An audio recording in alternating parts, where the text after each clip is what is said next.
This week in Goin Retro, we cover the launch titles for the Sega Mega Drive / Sega Genesis and the Sega 32X. There were 12 total. There's 4 games this week. Welcome to part 1. Space Harrier II was one of the original launch titles for the Mega Drive in Japan. Like the original, you controlled the Space Harrier, who once again receives a call for help, but this time in the year 6236 from the 214th sector. Your task is to defend Fantasyland from hostile forces by fighting off the entire force yourself. Easy.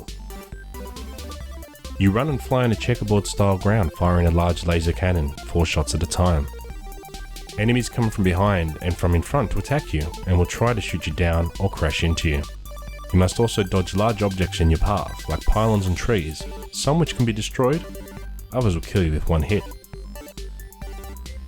There are a total of 12 stages, each with an end boss, and requiring all 12 levels to be completed before moving on to the final stage. Here, you must defeat all the main bosses again, and then for a bit of dessert, fight the Dark Harrier. This game and Altered Beast were notable at the time for the use of digitized voices, a technical achievement the Mega Drive had over other consoles. Fun fact. Unlike the arcade original, the Mega Drive could not handle scaling, which meant the developers had to fake this effect by pre-rendering the enemy, landscape and shadow sprites at different sizes. Combined with a slightly slower frame rate, this results in a slightly jerky gameplay experience. Superfund The Blade is a shooter for the Sega Mega Drive and was the second launch title for Japan. It is a sequel to the 1987 arcade game Thunder Blade. Yeah, I don't remember that one either. You control a helicopter to attack a group of guerrillas armed with guns and missiles, and the ultimate offensive weapon, an air brake. You switch between 2 viewpoints during the game, behind the helicopter during regular gameplay and when fighting sub-level bosses, but you change to a top-down perspective when fighting the end-of-level boss throughout the game. Fun fact. Like Space Harrier II, the Mega Drive developers struggled with scaling during the overhead stages of the arcade game. This time they worked smarter and not harder, and just cut this feature.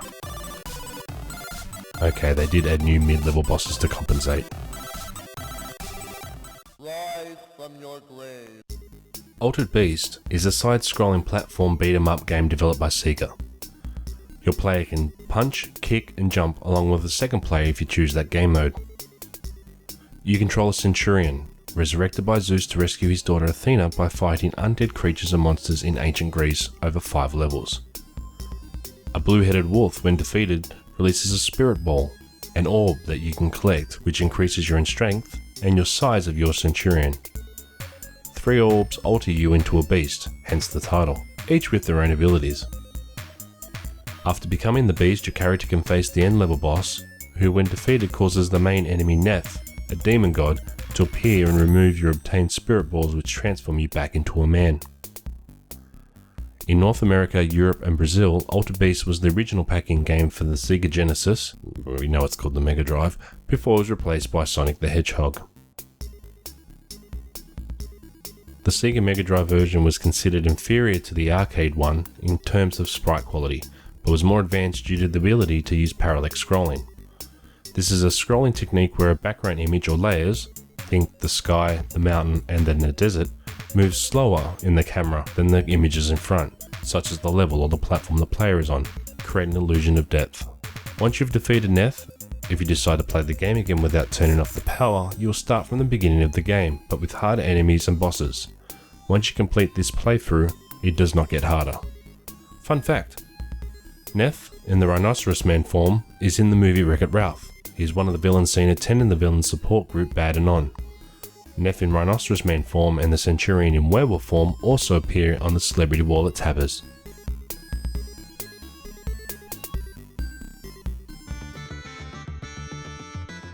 Last Battle, or 新世紀末救世主伝説北斗の拳 as it's known in Japan, is an action game developed by Sega. It was originally intended to be paired with the Japanese manga series Fist of the North Star, but due to licensing, the graphics and characters' names were altered for a Western release. It is a side-scrolling action game where you take control of Azark, who uses his fists and feet to defeat enemies. You can attack while standing, jumping and crouching for a total of 6 primary attacks. You have a life gauge and a power up meter that fills up as you defeat enemies. When the meter reaches a certain checkpoint, you will transform into a superpowered state which allows you to perform rapid punches and kicks for the rest of the stage. The game is divided into 4 stages or chapters, with each featuring several levels that are tediously boring. When you finish a level, you'll be shown a map that displays your current location and the paths you can take. Most of the levels are side-scrolling segments where you walk from one side to the other while fighting enemies in your way. The other levels are the tedious parts. Rubbish mazes where you must figure out the correct path to the goal while avoiding traps and not wanting to kill yourself. Last Battle is well known for its harsh difficulty level. Originally in the game, the enemies' heads were to explode, followed by their bodies in a bloody fashion. Some boss characters were to have even more gory finishes to their fight. This was edited down in the final version. Fun fact. There is no fun fact for this game. I know I said that last week for Chakan, but this one there truly is no fun fact. It was panned by both critics and gamers alike. It's a rubbish game. Tell you to avoid. You probably already did.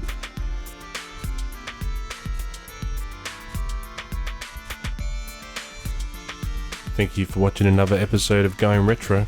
We hope you enjoyed it this week. Feel free to leave your comment below.